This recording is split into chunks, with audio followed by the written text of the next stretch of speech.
What up, guys, and welcome back to another webinar from yours truly, the Muscle Geek. Today's webinar, we're going to be talking about a beginner's guide to building muscle. Now, when you're starting out, it's very easy to chop and change into fads, very easy to not know where to start and how to keep going, how to keep progressing.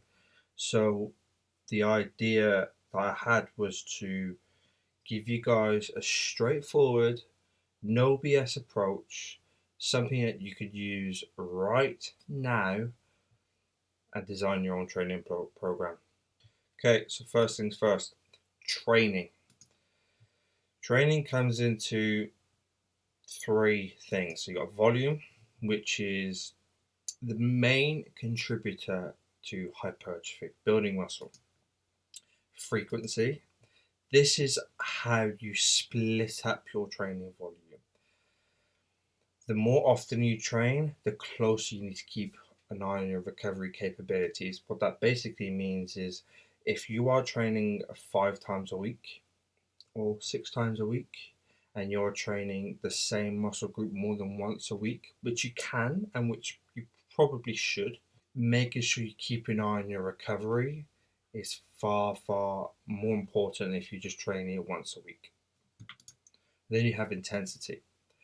Intensity is essentially how close you go to muscular failure.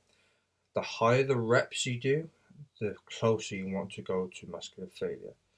The general advice is to keep around 4 to 0 reps in the tank, or reps in reserve, RIR. So you want to keep anywhere between going to true muscular failure and then keeping 4 left in the tank. So if you do 10 reps, you ask yourself, okay, I had 4 more.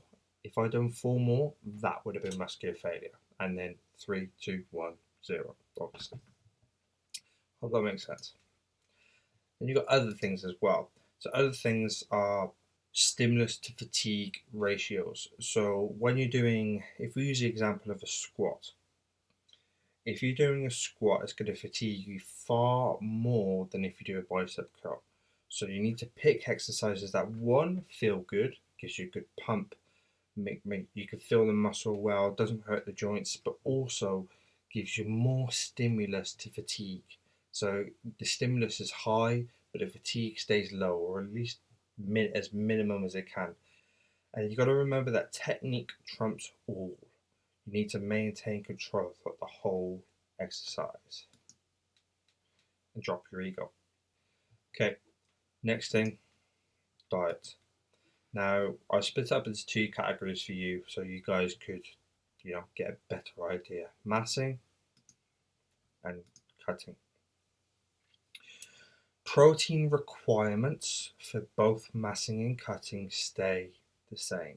You're looking for anywhere between 0.82 to a gram per pound. As long as you're hitting that ballpark for protein intake for your body weight, you'll be fine.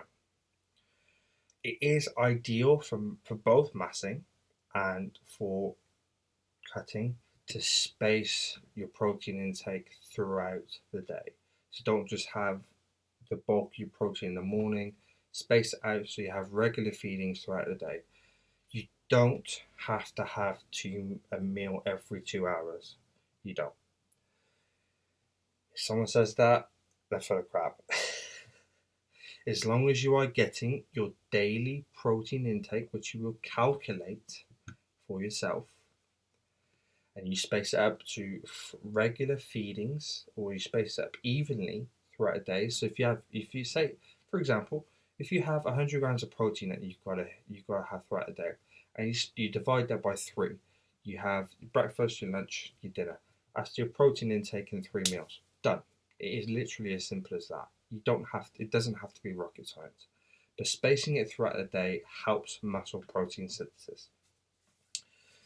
For massing, your calorie requirements is your body weight in pounds times 16 to 18. Simple. Don't fall into the trap of dirty bulking. Remember, when we're trying to change our body composition, a CCO, or calories in, calories out, is going to be the main contributing factor. We want to make sure we're getting the majority of our calories from good, wholesome, healthy foods, but when your calories are quite high, it's very, very, very hard to have foods, to have a massive bowl of chicken, veg, and rice. It's just not nice. So sometimes there will be a reason for you to have other foods that are that have less nutritional value, but help you get those calorie requirements. But the majority, 70 to 80% of your food should be coming from healthy, wholesome foods. For cutting, again, protein requirements stay the same. Opt for more satiating foods. Opt for foods that keep you fuller for longer. Adherence and sustainability will be the biggest contributors. These things will be the biggest factor in you achieving your goal. All right. And calories do matter when dieting. Okay. One of the things that it annoys me is that people think dieting is a suffering contest. It's not. You don't get extra points for suffering more. If you have a way that's sustainable for you, great, keep going. Right. Next one, sleep. Now, sleep clearly plays an overall role in muscle development.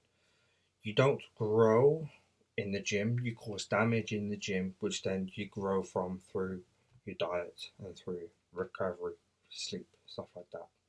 Although scientific evidence suggests humans have 7 to 9 hours sleep per night, anecdotal evidence, so personal opinions, personal preferences, has shown that humans can thrive on a wider range of durations. I know people who thrive on 5 hours. So it's based on your personal preference. If you get a go, if you sleep and you end up having 7 hours during the night and you wake up and you feel worse than you went to sleep for, then maybe 7 hours is too much. Yeah.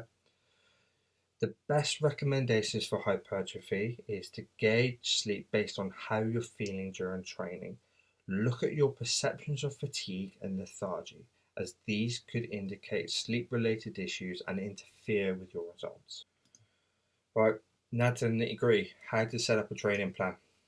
I've broke it down into 5 steps. First step, plan a training block that lasts 4 to 6 weeks. This is usually called a mesocycle. Each week progressively gets harder by way of increasing reps, set, and or load. So you can increase all 3 to 1, as long as at least one of them increases. The final week of the training block, the final week of the meso, every single set goes to muscular failure. Then what we've employed there is volume and intensity. The second stage is start with around 2 sets per each exercise on the first week. Sets then increase throughout the mesocycle depending on your recovery feedback. If you're struggling to recover, there's no point increasing the sets the next week. Okay. Pick exercises that have a good stimulus to fatigue ratio for you, not anyone else. No one else has your body. If someone says this is a great exercise, great, good for them. May not be good for you. Pick an exercise that works well for you. Split your total training volume up to match your recovery capabilities. This is training frequency. Manipulate sets each week to help with recovery. Like we said, if your legs are still aching from the leg session before, it's probably not a good idea to increase your volume or intensity until they're fully recovered. Yeah. At the end of the mesocycle, give yourself feedback. What did you enjoy? What didn't you enjoy? What exercises felt good? What exercises didn't feel good? Could you do a bit more work to any muscle group, or was there a muscle group where you've done a bit too much? Make those changes to the next mesocycle and repeat. And after you've done a few of these together, you can start to tailor the training plan to yourself. Some things here to consider. Recovery. This will be your main feedback when manipulating training plan variables. So your training plan variables for how frequently you train a muscle group, the amount of sets you do, so your training volume, and how heavy you go, your load, your intensity. Diet and sleep will play a role in your recovery. Don't underestimate the importance of these. Contrary to popular belief, you don't need to have DOMs after every workout. If you don't ache, that's actually a good sign. As your recovery capabilities are great, you're starting to hit your stride. It's a good sign. It's not a bad sign. Adherence is another thing you need to consider. With any body composition goal, building muscle takes time. Fat loss takes time. You're not going to get jacked in 6 weeks. It's just you may look bigger, you may look tighter, but you're not going to get huge in 6 weeks. Sorry. Don't fall into the latest fad exercise or training method. Constantly changing your training plan will actually hinder your gains. It will stop you from you may get the DOMs all the time because you're changing the exercises, but in the long term, it's going to cause more damage than good for your gains. Okay, so to summarize, training is as simple as you make it. If you want to delve into these things further, send me a message or put a comment below, and I'll tell you where you can do a bit more research to find out for yourself. Don't underestimate the importance of diet and sleep. When setting up a training plan, look to progress that training plan over time. And within that training plan, look to progress each week, each session, even each set. Like any body composition goal, it will take time. Finally, don't chop and change your training plan. Stick to one and mold it to yourself. These are the references here for you guys. And obviously, as usual, if you want to get in touch, all the links are here. Links are below in the description box. Also, make sure you like the channel. Make sure you subscribe. Make sure you like the page, the video. Sorry, I'll get out in a minute. And until next time, guys, I'll see you later. Take care.